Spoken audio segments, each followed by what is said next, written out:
War rages on in the Middle East and it's only gonna get worse. This is Undiluted News, Mikey Bones reporting.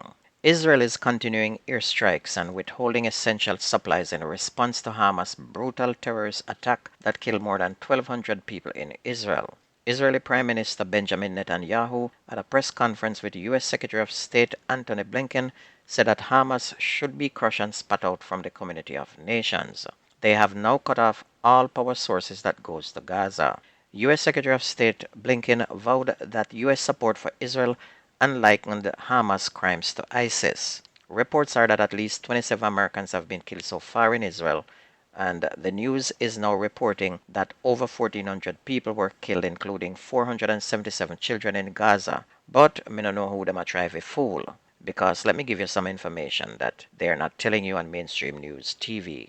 There are 2.2 million people living in Gaza, the most dense city in the world. It is only 25 miles long and 7.5 miles wide. You heard that right, 7.5 miles wide. An area that has been under land, sea, and air blockade by Israel since 2007. They are fenced in by a wall. There is no place for them to go. It is the world's largest prison, with 15,600 people living bunched up in every square mile. There is no resources. They don't have light. They don't have water for themselves, no food factories for themselves. The light and power come from Israel, the water come from Israel. If Israel sneeze, Gaza catch cold.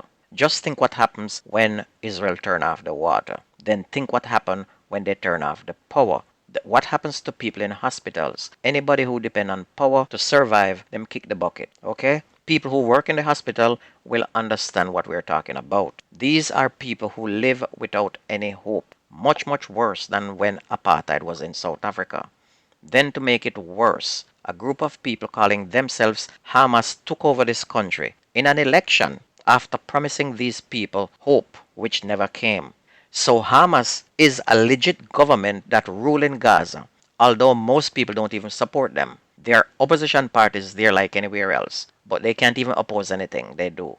So not everyone in Gaza is Hamas. Remember that. But the city is barricaded around, and they cannot walk over into Israel, as they can be beaten up or shot by the Israeli police. So they remain where they are, living with no hope. So when 100 bomb drop in one night and flatten 20 high-rise houses with people living inside, are you telling me that only 1,400 people dead? Ask yourself, how much people live in a high-rise? How many women? How many children? Do the maths. These people were living in Israel or Palestine long time, hundreds of years. And all of a sudden, most of them are forced off their land, and people act as if this time bomb was not expected to happen. People who have no hope are not afraid to die. What do they have to lose? So some of them, of course, is gonna join Hamas. When this war is over, you can always get ready for the next one. When some of these kids grow up, they will remember. They will not forget what happened 10 to 15 years from now. This generation currently are the ones who remember what happened 10, 15, 20, 50 years ago. Okay? Always remember that. In Jamaica, Education and Youth Minister Favour Williams is placing parents and students on the alert about another snack laced with cannabis that is reported being sold outside school compounds locally. The item, a picture of which Ms. Williams shared on her social media platform, is known as a cannabis-infused goldfish, a baked cracker snack. Vendors, I beg you, please stop selling ganja to the children. Please, may I beg you. Because they're selling it to these infant school and primary school kids, and it's messing them up. Some are ending up in hospital. We're going to have a lot of mad people in another couple of years. A policeman who was placed on trial for cocaine trafficking was found guilty yesterday in the Manchester Parish Court. The defendant, Corporal Jermaine Powell, was found guilty of possession of cocaine, dealing in cocaine, trafficking cocaine, possession of criminal property, and conspiracy, and he's to be sentenced on December 31st. Prosecutors led evidence that on November 9th of 2018, a team of police personnel from the Narcotics Police Division, assisted by personnel from Porus Police Station, conducted an anti-narcotics operation along the Porus Main Road. A white Toyota Probox motor car driven by Corporal Powell was signaled to stop and he complied. During a search of the vehicle, cocaine weighing more than 2 pounds along with $1.2 million in cash was found concealed between the spare wheel and the body of the vehicle. The drug at the time had an estimated street value of $1.4 million. In the Beaches Stout trial, Denvelin Minot, the man who testified that Everton Beaches Stout MacDonald hired him to kill his wife Tonya the first time they spoke on Thursday, agreed with the defense that he's a liar and a criminal. Minot, during cross-examination by one of MacDonald's attorneys, Christopher Townsend, admitted that he gave the police 3 different accounts of the incident. When cornered by Townsend, he agreed to being a convicted thief, a liar, and a murderer. The witness, who signed a plea deal with the Office of the Director of Public Prosecution on September 15 of 2020 and is now serving 19 years in prison for his role in Tonya's murder, dismissed Mr. Townsend's suggestion that he had expected a lesser sentence and that he was tricked into implicating Mr. MacDonald. The witness also agreed with Townsend's allegation that he was charged for shooting a man called Jimmy with his fish gun, but the case failed to get off the ground because Jimmy disappeared and is yet to be found. Before Thursday's adjournment, the witness, when pressed by Townsend, walked back the evidence he gave on the first day of his testimony about Mr. MacDonald hiring him to kill Tonya the first day he went to the supermarket seeking employment to offload a delivery truck with goods.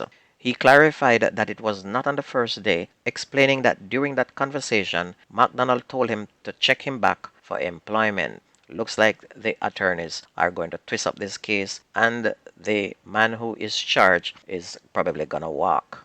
Investigators are trying to find a person and reason behind the attack of a municipal security guard on William Street in Montego Bay, St. James on Tuesday.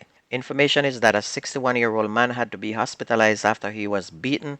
He was chopped and left for dead by his attacker, who fled the area. And it's reported that about 8 p.m., the now injured man was walking on the roadway when he was attacked by another man who began beating him. The man, police said, then used a machete to chop the security guard in his head and twice on his left arm. He was assisted to hospital, where he was admitted in serious but stable condition. Jamaica beat Grenada 4-1 in their Group A stage game in the CONCACAF Nations League at the Kirani James Stadium in Grenada last night to extend their lead in the points table. 2 goals late in the second half from Damari Gray and captain for the night Bobby Reid killed off any hopes the hosts might have had as Jamaica held on to a 2-1 first half lead. The Reggae boys lead the points table with 7 points from 2 wins and a draw, which is 3 more than Cuba, who have played a game less, with Honduras and Haiti both on 3 points. Suriname 2 points and Grenada have 1 in that zone. On to schoolboy sports. In Manning Cup, Kingston Technical moved closer to the top 2 in Group G after beating leaders Tivoli Gardens 3-1 at Tivoli Gardens as action continued in the Manning Cup last evening. And it means Kingston Tech now have 15 points, the same as second place Jamaica College, with Tivoli still in the group on top with 16 points. Meanwhile, defending champions Jamaica College beat Spanish Town High 7-0 in the other group game, and elsewhere Jonathan Grant hammered Greater Portmore 8-0, while Cumberland beat Meadowbrook 4-0.